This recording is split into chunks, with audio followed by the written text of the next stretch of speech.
I was just telling Brandy and Russell that I did a live earlier on YouTube, and I was interviewing someone from in my company, and we were probably 4 or 5 minutes into it, and he was saying some good stuff. It was like some really good meaty stuff. This guy's a really cool dude, and I was like, oh wait, I didn't hit the live button yet. So we got it going right today. Good afternoon, everyone. Good morning, wherever you are. I can't tell you how excited I am. I think you saw a LinkedIn post where I said we're going to have some laughs. I've known this gentleman for a long time. I have been a guest on his this he's going to tell you about it. I'm not going to steal his fire. I've been a guest of his, and now he's a guest of mine. I just feel so good about this. And so I'm glad that he is here with us. And I'm super, super excited about my cohort here, Brandy, who has been she's just something else. I've been traveling to Toronto, LA, New Orleans, back and forth. And the one that's doing the real work is Brandy. No. And so, Brandy, how are you today? Thank you for being here and putting all this together. How are you today? I am very well. I just want to say that I did share this live to our careers and collaborations group on the Society for Diversity's page. But I'm doing really well. I'm really excited about today's topic, which is on branding, and I think it's going to be a fantastic discussion and a lot of good things to learn. Yeah. Well, let's get into it. I just love that she already framing it up. Got sure we got did flew the flag. It's the Society for Diversity, and it's our careers and collaborations community practice group that Brandy and I chair together. And we're going to talk about personal branding. And so, as soon as we were talking about this, I said, I know who I'm going to call. I know who to ask about personal branding because I see him all the time. I see his brand everywhere. I got one of his shirt. So will you all put your hands together, stand up, stomp on the ground, and say hello to my good friend Russell Edmond, y'all. Say hello to Russell. Russell, how are you, sir? I'm doing well, Victor and Brandy. Thank you so much. I appreciate the opportunity to come on and chat a little bit. Yeah. All right. Well, let's get right into this. Brandy, the one thing we did not talk about was who was asking what questions. I will start, and then maybe we'll just kind of just go back and Yeah, forth. sure. Why don't we say we'll Hopefully, do I can that? answer the question. Yeah. Well, I know you can. I'm going to give you here's the softball question just to get us started. Then I'm going to think of some fastballs I'll send you, but.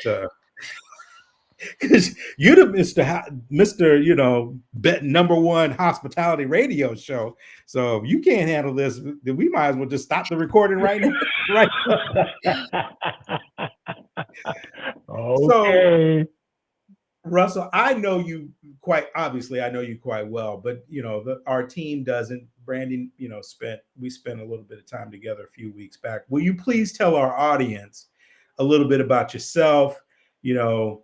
Before we get underway and get into personal branding, tell us a little bit about yourself and your background, where you are today.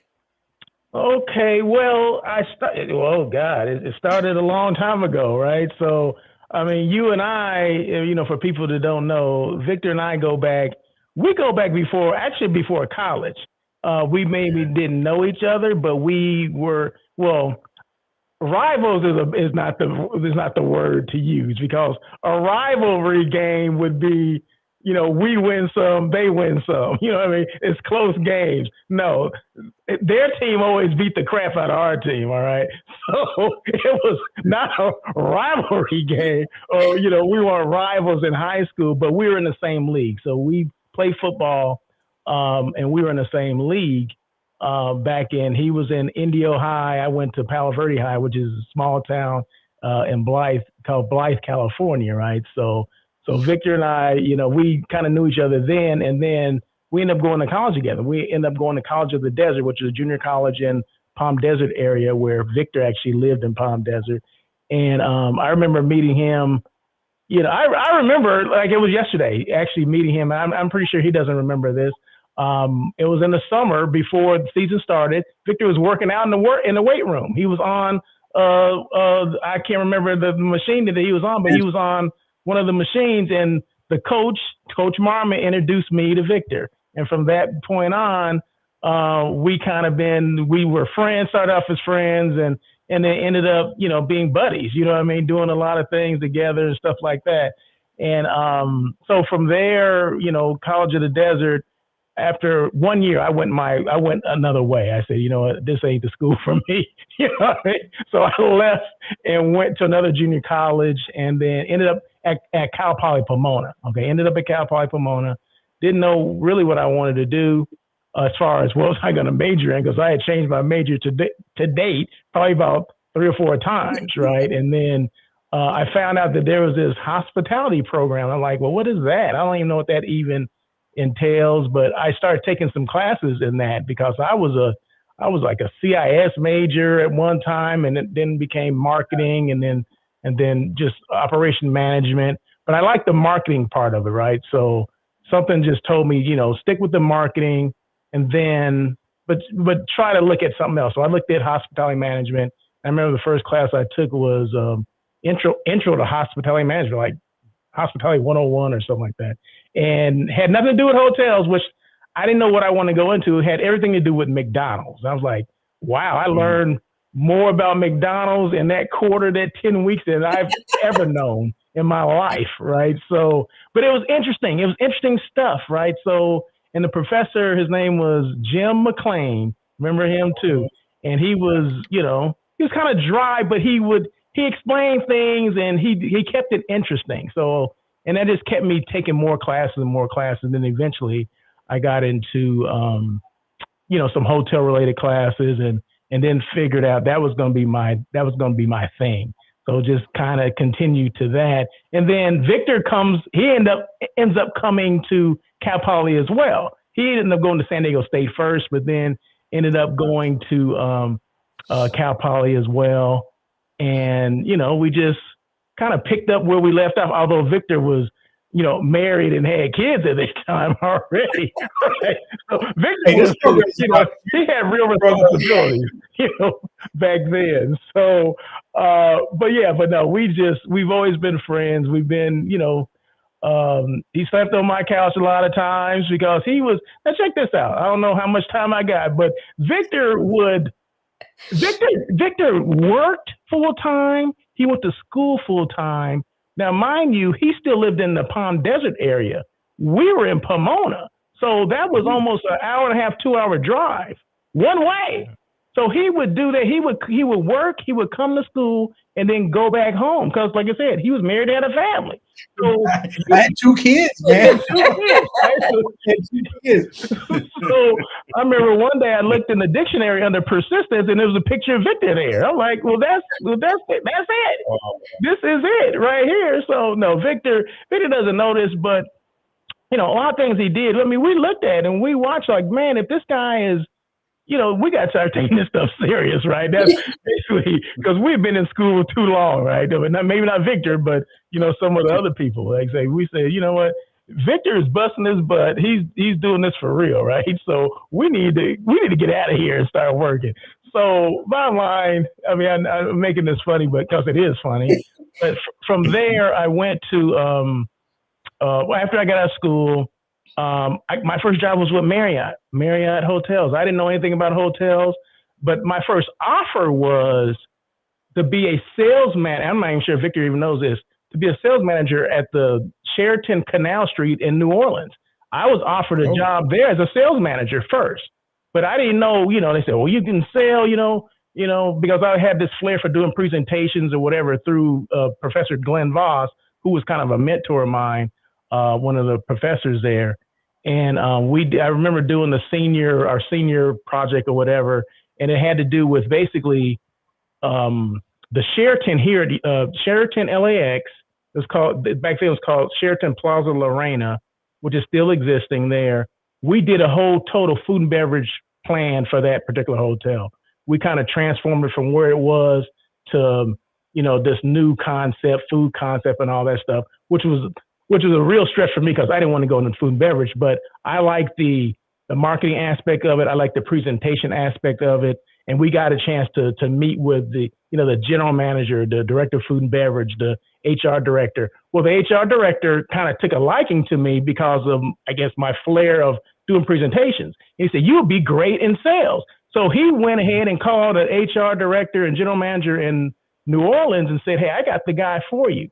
But I had never been out of California at that point, right? So darn sure wasn't going to New Orleans where I didn't know what that was. So I said, you know what, I'm gonna stick with Marriott because Marriott had offered me a job already 6 months before I even graduated.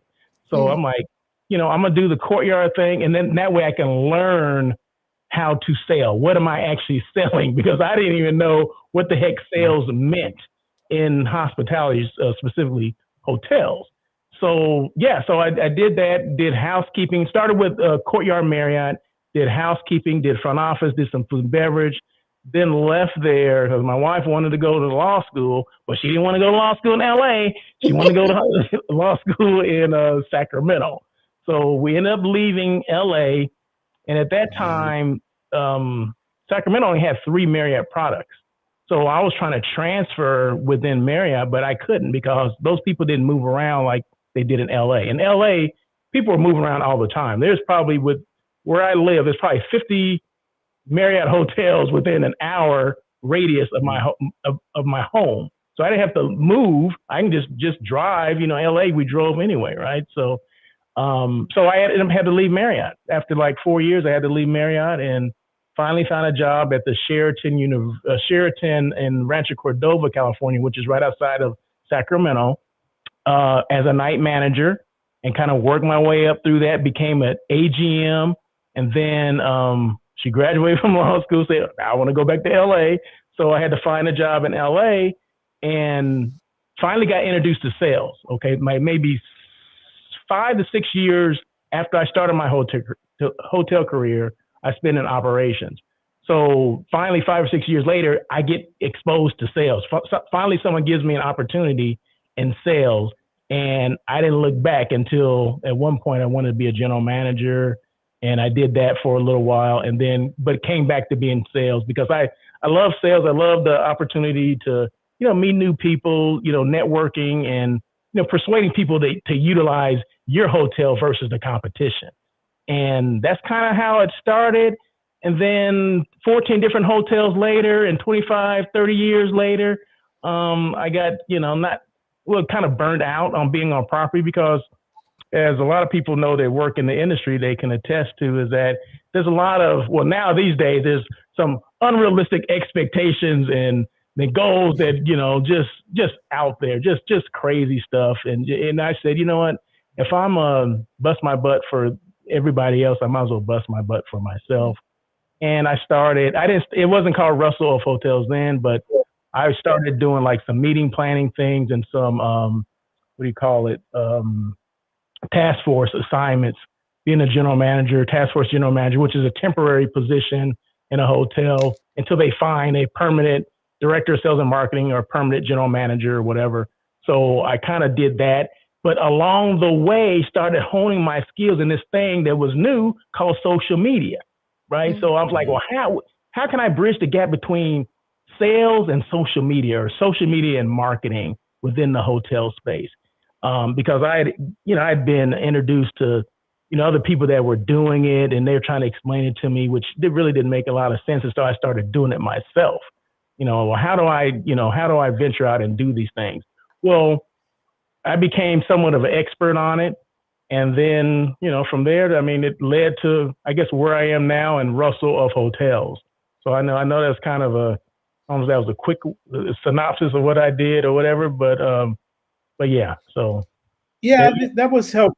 That was good. I did not know about the New Orleans thing, or don't remember, because that's a little more than a minute ago. But tell me, what was going through my mind as you was telling that story and talking about personal branding.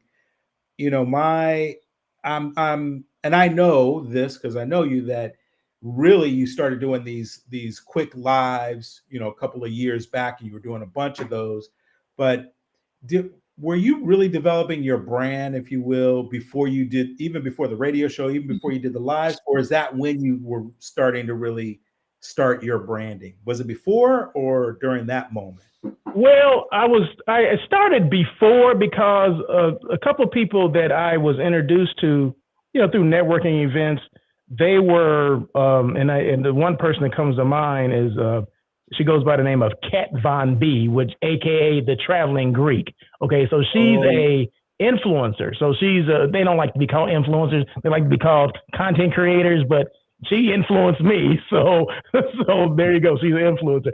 So I met her at a function because I started going to different marketing kind of events, and this whole social media thing kind of, started coming on. And, a lot of us within the hotel space didn't understand it. Well, a lot of them still don't understand it. Okay. So, but I was one of those ones. I said, you know what, I'm gonna learn as much as I can, because if it's something that can, promote the brand that you're working for, because that's how I looked at it. I didn't look at it as a personal kind of thing. I look at it as it can enhance, what I know about the hotel and what people know about this particular hotel that I'm working with or working for. So she would invite me to go, and then I started, she was big on, I think, Twitter at that time, which is now X. So she was like, well, this is what you do. This is how you do it. This is, the frequency you should do these things. And along the while, I was meeting these other people as well, like Scott Eddy, who was this huge influencer that travels around the world. He's never at home. I mean, he's literally a digital nomad. I mean, he's on a cruise now, been on a cruise for like the last, I don't know, seemed like 6 months or so. But that's what he does. I mean, he's an influencer for like luxury travel and things like that. Kat Von B's an influencer for a luxury travel in Greece, because she spends half the time here in the States and half the time in Greece. So I just learned from those people. And then from that point, I didn't know what the term personal branding was. Not a term then. I just knew that I was posting things to get my name out because of the hotel I was working for. But, some people that were in that space understood it, but the people that I was working for didn't understand what I was doing and why is it taking so much time and why doesn't it lead to business and all that kind of stuff. You know what I mean? So because there's a difference between branding, your hotel and selling your hotel. There's two different things, right? So I took it as when I first started it, this is just getting your name out there to people that didn't know that your hotel even existed. So I guess now I'm getting my name out there and Russell of Hotels brand out there to people that don't know that I exist, right? So I always look at it like this. Social media is for people that don't know who I am or what I do. It's not for the people that do know what I do, because they already know what I do, right? But the other people that don't. Yeah. So that's why I post a lot, because people will say, well, damn, you sure post, several times a day. You're doing these shows, you're doing this, you're doing that. Yeah, because I haven't reached everybody. And, in hindsight, you'll never reach everybody, right? But you have to continuously do it, because the days that I don't do it, I feel bad. Like, I missed the opportunity to reach somebody else. So tell me a little bit more about the strategies. Talk about some of the strategies for your personal brand. What are some of the things? Give us a couple of those things that you do that you think are most effective in building your personal brand. Well, I'll just tell you what I did. I mean, it was here, was I really sitting down like, what, let me come up with this strategy of what I'm going to do, or did I just do it, right? So the thing, the whole podcast thing, okay, let's take the podcast and how that got started. So several years ago, back in 2018, I was actually sitting on my couch here and I said, you know what? I don't want to leave 2018 doing the same things, going into 2019, doing the same things I was doing in 2018. And I said, well, what could I do to change that up? And just so happened that maybe about 6 months prior, a gentleman by the name of Craig Sullivan, who runs this organization, it's called CLIck. CLIck stands for, I can't even think what CLIck stands for now, but it's a conference, California Lodging Investment Conference. Okay. So I think I hadn't gone to this thing. I hadn't even heard of it at that point. But I was posting things on LinkedIn, and he saw something that I posted, and he thought I was a marketing agency for hotels. I said, no, I'm just an individual that just happens to have a lot of hotel experience. He said, hey, I have this show called Check Out California. It was a radio show. I want you to come on as a guest. So, that was probably in the summer of 2018. So no one's ever asked me to do that. So he was in Orange County, which is about, say, an hour and a half from where I live here in Los Angeles. And I said, sure, okay. I mean, it sounds interesting. I never done that before. So I did. So it was him and his partner. His name was Red Gantos. And they interviewed me about, I had a conversation about, my hospitality career and how I started and the hotels I worked in and all this kind of stuff. And then and after I did that, he took me to lunch. He did all these things. They had a nice studio, all this stuff. I'm like, this is kind of cool, right? And on the way home, I'm like thinking, I could do something like this, right? So, but I didn't know how to do it or anything like that. So I get home and then, just start writing some stuff down, like maybe I could do this or whatever. And then start doing some research on, are there studios in the area that I could maybe use? Because doing it from home was like the furthest thing from my mind, right? I'm like, oh, I can't do this from home. You have to do it in the studio. So I started doing some research and found this place called LA Talk Radio. It was an internet-based radio station, which basically was plug and play or turnkey. So you just pay your money and basically you just show up and you put your headset on. They got the microphone there, push a button, and I had a producer. I had all this kind of stuff. So you just walked in and stuff just happened. You just paid your money, right? So I actually did 90 shows with them, right? Of getting, this on air with Russell of hotels. So that's how I started. And I wanted to do that because I wanted people, because you have a lot of knowledge. When you go through doing this hotel stuff, I guess any industry is like this, right? Where maybe you amassed a lot of knowledge and you say, hey, I want to start sharing with people. I want people to know. Then that way you're building your credibility too, right? What does Russell know about hotels? Well, actually, Russell knows quite a bit about hotels because Russell's been to 14 different ones in the last 25 years. So, yeah, most anything that's happened in a hotel, I probably experienced, right?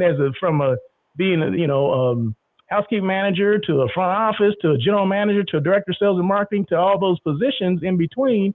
There's a lot of things there's probably not many things that have happened in a hotel that I have not experienced, right? So, so I said, I want to be able to bring people on and interview them. Victor, I interviewed you a couple times, and then general managers and VPs of companies and all this kind of stuff, all in the name of hospitality. So all the people that I interviewed, and this was only and I was really focused. I said, I want to only be, I only want to talk to people or talk about the hospitality industry because that's the industry that I spend all my time in. That's the industry that I have all my experience in. So along the way, that helped be this Russell of Hotels brand. You know what I mean? So yeah, that's how it started. It started back with that, me thinking I can't leave 2018 going into 19 doing the same thing I was doing. So that's why I wanted to start. And that whole thing that Craig had introduced me to, I said, you know what, I can do that. In fact, I even called Craig and said, hey, I was thinking about doing it because I don't want him to think I was stealing his idea. I don't know why I even was thinking like that, but I was like, I want him to know. I want him to hear from me first that, hey, I'm thinking about doing that. He's like, hey, you know what? We have different experiences. We know different people.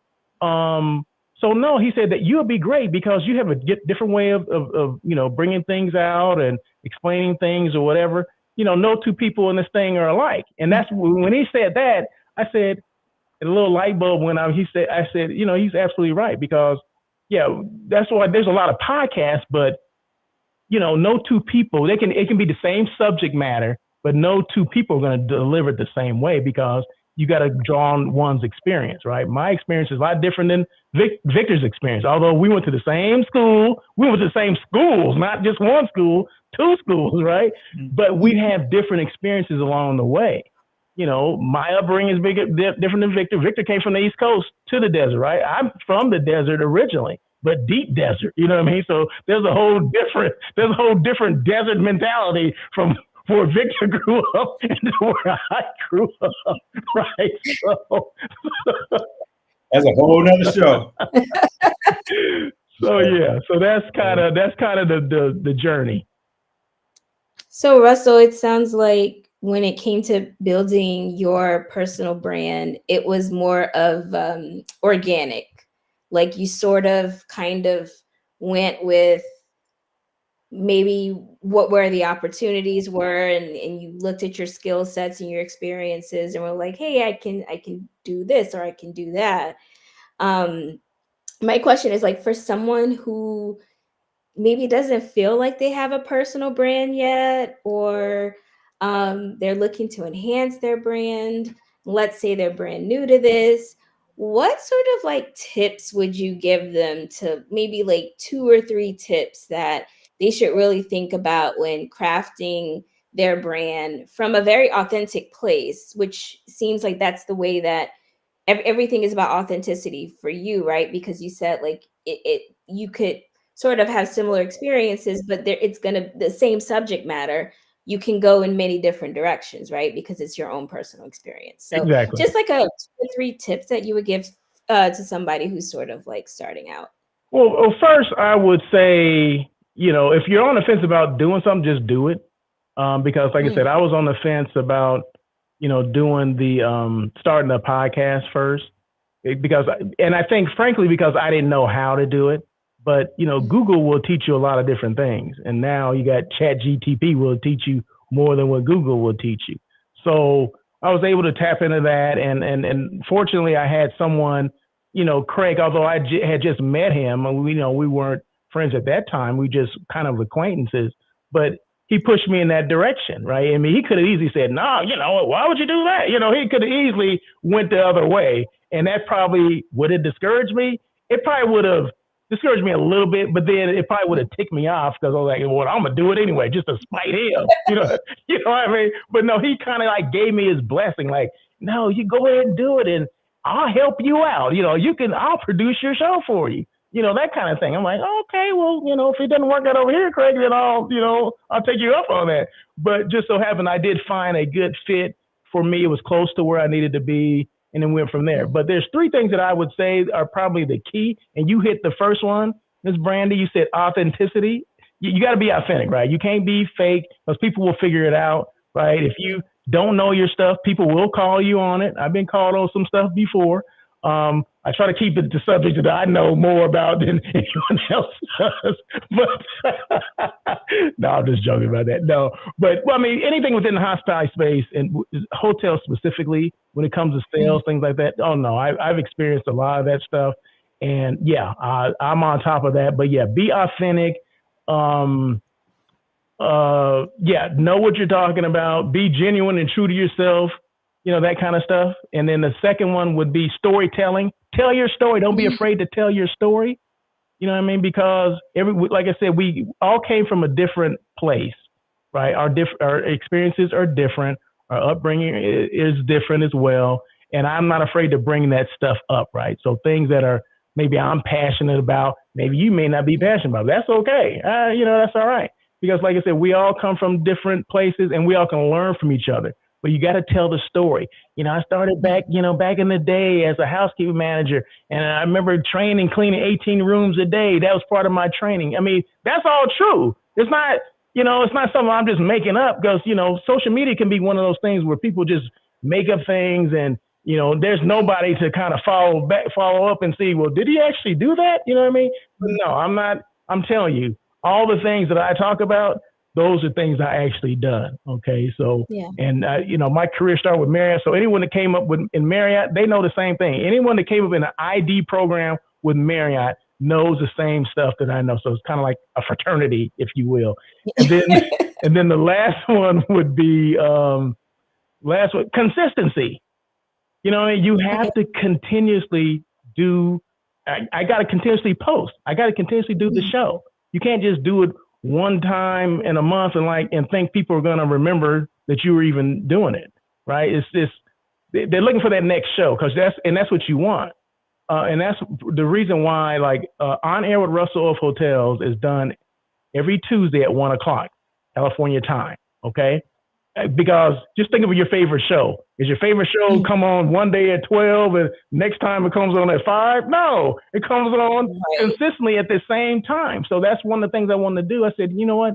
I want to make sure I'm consistent, make sure people know if they want to tune in live, they can. It's going to be at 1 o'clock. You know, every now and then I may be 1:05. I may come on a little late, but I'll go a little longer too, right? Just to compensate for that. But yeah, so I would say those are the three things that you need to do. Now the live streaming and all that kind of stuff, those are kind of byproducts of the first, you know, the three things that you need to do first. But yeah, going into, I kind of did the same thing. I guess this is 24.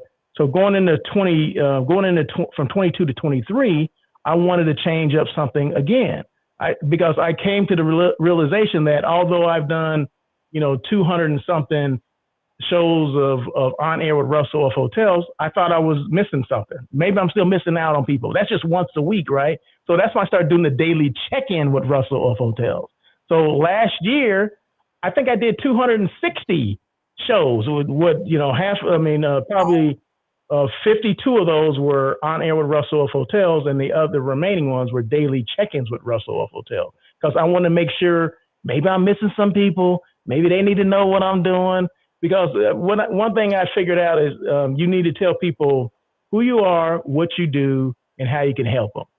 Okay, so because I do several different things. I don't just, you know, I do content creating for hotels or tours and boards. And I also do hotel site selection, which means I assist companies and organizations with finding that right hotel for their meeting, their conference, their conventions, you know, their retreats, those things like that as well. So I kind of do a couple of different things, but I want to let people know who I am, what I do, and how I can help them. It's kind of like that elevator pitch, but I kind of condensed it, you know, and just, you know, if you can help them, you can help them. If you can't, okay, keep it moving.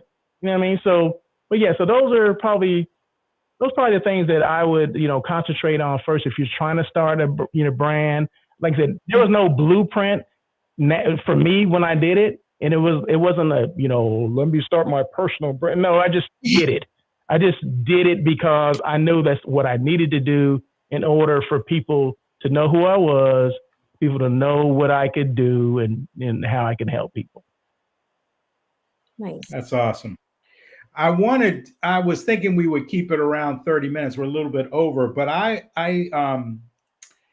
think this is also important, and you did likely touch on one of the things, but I am curious to know where do you think, what's the next thing out there, or what is sort of percolating right now that you hear that is happening that is a helpful tool or something that is impacting personal branding right now? I know a couple things that you are using, and I think you should talk about those things with the group. Are you talking about AI?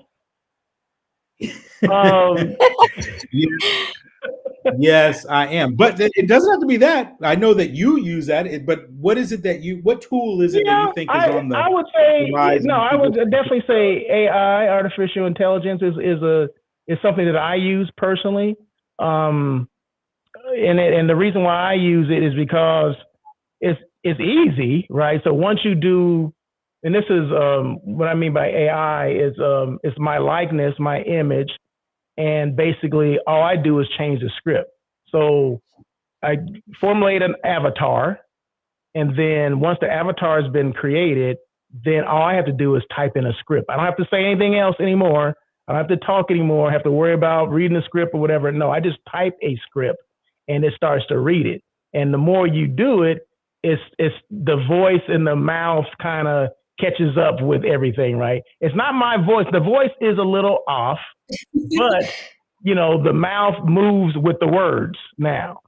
So I can do, say a video just basically says it's just advertising Russell of Hotels, you know, hey, tune in, you know, for the next On Air with Russell of Hotels next Tuesday at 1 o'clock. I mean, it can be that. And a lot of people think it's me that's actually saying that. Well, it's not me. It's actually, you know, AI. So, yeah, so those things, I mean, and it's meant to it frees up time for me to do other things, right? And I don't have to spend time. I don't have to set up my video again and do all this stuff and do like 10 takes because, as you can tell, I don't, although I'm just going off I'm not reading anything, but I still stutter and stammer on my words every now and then. And that's okay. And that's the authenticity of me, right? But AI doesn't do that. AI just whatever you put in, it's gonna spit it out. But yeah, so AI is a good thing, used for good stuff because the AI can be used for some other stuff too, and we've seen that, or we will start to see that. But as far as in the hotel space, chat bots, those are AI. Like frequently asked questions, like say you call a hotel reservation system, or you just call a hotel just a regular number, and it's going to send you through if you want this number, if you want this department, push this or whatever. Those are all forms of AI. And then when you're making a reservation, like are you calling regarding a new reservation or an existing reservation? Do you need information on how to get here? You need directions. All that is AI. So the hotels are now starting to, recognize that they need to do those things, and they're coming up with the chat bots and things like that, which makes things. It's all about the guest experience, and you want to make sure you enhance the guest experience. So a lot of the bigger hotels are maybe the 4 and 5 diamond hotels are, experiencing with, personalizing your stay, because a lot of times people want certain things, and using those the tools that we gain. When people check into a hotel, you're getting all kind of information. You should know all their buying habits for the most part. You know what I mean? So, but having that information, you have to utilize that information as well. And that's how you can start personalizing people's stay. Like say, if I normally go to a hotel or I, drink a bottle of Silver Oak wine, every time I go to a hotel, well, you see that, right? So wouldn't it be great if I checked in, I like Silver Oak wine, and I check into a hotel and in my room, there's a bottle of Silver Oak already there. Although, yeah, I got to pay for it. I understand that. But that would blow me away if I walked in there and based on my preferences, or say I'm a vegan, right? So, and I got vegan snacks in my room, all of them 100% vegan, and it gives me all the ingredients of what the stuff is. Some vegan cookies that are in my room, right? That would just totally just blow me away because that they've enhanced that experience for me. So that's where it's leading, this whole AI and using Chat GTP, which is another version of that, to streamline some of the things that I do now. Topics that it maybe I'm drawing a blank, which normally does not happen when I'm coming up with topics for my show, right? I'll type in something just to see what it would come up with, and it will help me with that. It'll help me. I mean, the sky's the limit when it comes to AI, I think. Yeah. And I think as we get about to close out, I think the key for me that I've seen is people are still afraid of it. And I will tell you, it was not that long ago. I mean, I think it was September of last year. I didn't even know where do I find ChatGPT? How do I log into ChatGPT? Didn't know anything about it. And I do still hear people, oh, it freaks me out. Oh, that's kind of, it scares me. And yeah, I think as you said, you do have to be careful how you are using it.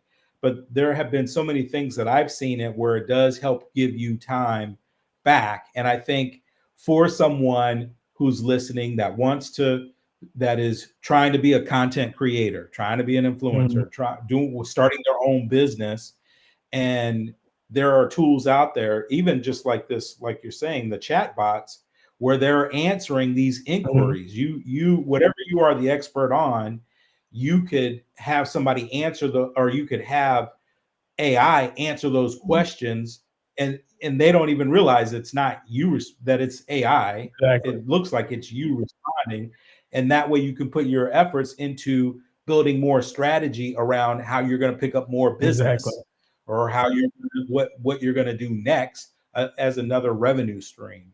And that I think is the benefit of AI and how it should be used, is how does it give you back some time. So listen, Russell, man, we have one question. Oh, okay. All right, go ahead. All right, this is from Jeff Harrison. Would you recommend starting a podcast that is industry specific for local businesses to build their brand? So, for instance, as a marketer who works with, say, HVAC companies, making it specific for those companies and interview HVAC owners. Yeah, I always tell people if you've already gotten your mind that you're thinking about it, I think you should do it. Yeah, it sounds like he has a built-in audience already. Yeah, I would definitely do that and have people come on that are experts in that particular field and not interview, but have conversations with people. Because the difference between a interview and a conversation is that, I mean, this is just a conversation right here, right? I mean, you and I, the three of us are having a conversation. And it doesn't come across as like, oh, I'm being interviewed for a job or anything like that. No, it's just a relaxed setting, and you want the people to be relaxed and to be able to answer questions. I mean, just like you asked me a question from someone that basically, you know, put something in the chat, and that's what you want. You want it to be engaging. So make sure when you do that, you create it where it's engaging. You want people, you want people to engage with you. You want people to be comfortable enough to ask questions and things like that. So no, and never get caught up in thinking that, oh, there's too many podcasts. There's like I'll tell you this, there's over 3 million podcasts out there now. But the thing of it is, and a lot of people don't realize that, is that not all of them are active because people get disenchanted. They get, ticked up. No one's listening to me, or people say this is stupid and this, and they get caught up in the noise. I never got caught up in the noise. People would say, well, why are you doing it? What do you know? You know what I mean? Well, just watch and you'll see what I know. So that's the thing. So you can't get caught up with the noise. Just let people know what you do, how you can help them, and keep it moving, because there's always going to be some naysayers out there. And the typical podcast only lasts 6 episodes. So everybody that started their episode, their podcast, oh, we're going to do this. Most of them only go 6 episodes and that's it, because people get ticked off and they like, oh my God, no one's listening to me. Oh, this sucks. And then, no, just do it. Yeah, just do it. That's awesome. Great advice. Any other questions coming through? I don't. Where's that question at? I didn't see it. You know what? I'm on Restream, and they're just like kind of popping up over on the right. Yeah, like comments. Yeah, comments and questions. Oh, now I see it. Okay. Do we have any more in there? No more questions. That came from Calvin Chandler, or no? That one came from Jeff Harrison. Okay, there you go. Thank you so much, Jeff Harrison, for the question. Calvin Chandler, thank you for chiming in as well. Thank you for joining Robin Coleman. She's a rock star. Thank you so much. Appreciate you. But yeah, so no, I'm here. If anyone has any questions, I mean, they can always feel free to reach out to me. I'm on every social media platform. You can DM me. You can slide into my DMs if that's what you want to do, or send me a message or whatever. But yes, I can help you. I mean, push you in the right direction as far as the podcast and which some of the tools that I use and things like that. So I'm here. I'm a resource. So please use me. All right. Well, listen, this has been so much fun. We got to do this again. Now we have to think of another topic. I know. To be back on, because we just barely scratched the surface. So it's up to you, Victor. I'm here. I'm accessible to you guys. So whatever you guys need from me, I'm here to do it. We appreciate your time so much. This was I wrote down notes for myself. Okay, so everything was like really helpful, and again, just really appreciate your time. You're more than welcome. Anytime. All right, brother. Good to see you, man. I'm gonna end the stream. All right. You guys have a great day.